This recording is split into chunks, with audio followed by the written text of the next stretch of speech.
First thing I want to do is I want to thank all of our supporters and donors for their continued support of our project. Without supporters like you, we can't do projects like this on the 3985. So if you'd like to donate or you'd like to volunteer your time or contribute in other ways, feel free to visit our website and we would be more than happy to take you in. Because of your continued support and contributions, we are able to share progress updates like this. So one of our significant progress updates with the Union Pacific 3985, between January and now when you're seeing this video, the RRHMA crew and staff have actually installed the tubes and flues inside of the Union Pacific 3985.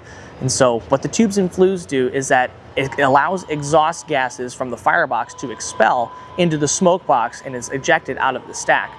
It's a crucial part in the hydrostatic test in sealing the boiler of the locomotive, and RRHMA crews have been working very diligently to make these tubes and flues process go as quickly and as smoothly as possible.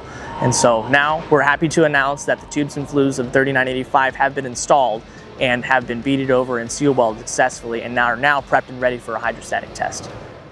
As I mentioned previously, one of the biggest challenges with steam locomotive restoration is you can't just go to the parts store and get parts for your steam engine. So we combat that by creating our own parts. This is an example here by the Pennsylvania Railroad T1 Trust, and in partnership with them, we were able to create this, which is the Nathan 4000 injector. What an injector is, it is a device that uses the Venturi effect to inject water inside of the boiler of the steam locomotive to maintain the correct water level. And the Nathan 4000 has not been manufactured since the 1940s. And so the Pennsylvania T1 Trust, RRHMA, along with various other locomotive restoration projects, have worked together in order to create the brand new casting for the Nathan 4000 injector. There's additional video attached on our website and also on the Pennsylvania Railroad T1 Trust page. And we can't thank enough Valve Troll in Ohio and Huffman Machining for creating this marvelous piece of equipment that will one day be used to inject water into the 3985. Another crucial part of the 3985 is the tender for the 3985. This is what's known as a centipede tender.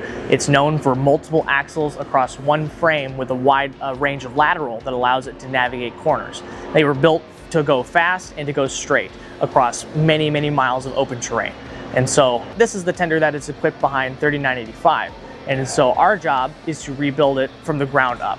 And so this tender, when we received it, was originally from the Union Pacific 4015, which is a 4884 big boy. And so that big boy, along with many others, had millions of miles on it. And so through RRHMA's investigations, there's a lot of wear and tear on these tenders. And so we've gone through with each and every brake pin and bushing. Every item has to be carefully inspected to make sure it is within operating spec and is safe for us to take on the railroad. And so one of the big things with that as well is to be able to balance modern technology and old technology as well. And so the tender in particular was a encased roller bearing type that was serviced via grease. And so we in turn at RRHMA have converted those to sealed roller bearing axles to ensure a long life with those axles and to ensure that we can take the Challenger wherever we want with no issues whatsoever. And so we've carefully created adapter plates to go in each one of the bearing boxes to allow for us to directly fit those brand new axles underneath the 3985. One of the significant parts of a steam locomotive is being able to manage and read your water level. And so recently, Union Pacific 3985's water glasses and water columns were recently rebuilt and reassembled on the locomotive. And this is crucial for a hydrostatic test because it allows us crew members to monitor this on the ground and be able to monitor anything for leaking around this area so we can prep that for a steam test in the coming months. Along with the Pennsylvania Railroad T1 Trust's Nathan 4000 injector, we've also been working with them to work on other parts for the locomotive, likewise the blowdown valve here.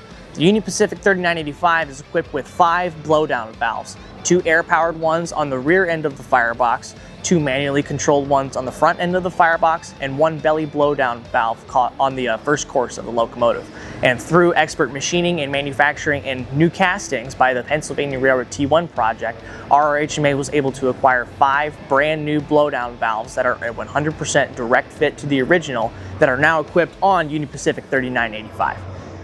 Along with our monumental list of tasks that are required to rebuild the front engine unit of the 3985, we also have to look at some of the other appliances that are still on the locomotive.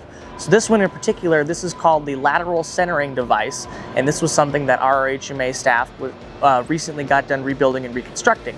So how it works is inside here you have a plate in the middle, and in the plate there's 2 springs on both sides, and both of those springs compress on these outer parts here, and they allow the front engine unit to sit center on the locomotive boiler. And so RRHMA completely disassembled the centering device, replaced the springs, and serviced the inside portion because it's a non-serviceable item, and we reassembled it and put it back together, and that is one of the major milestones completed as far as the front engine repair and reinstallation for the 3985. With the completion of the tube installation of the 3985, we can now focus our attention at RRHMA to a hydrostatic test and the rebuilding and rehabilitation of our front engine unit for the 3985. And so this is going to be a monumental undertaking, but no task is too big. So if you'd like to contribute to us and you'd like to volunteer or show your support in multiple ways, visit rrhma.com or email us at info@rrhma.com and find out any different ways that you can get involved.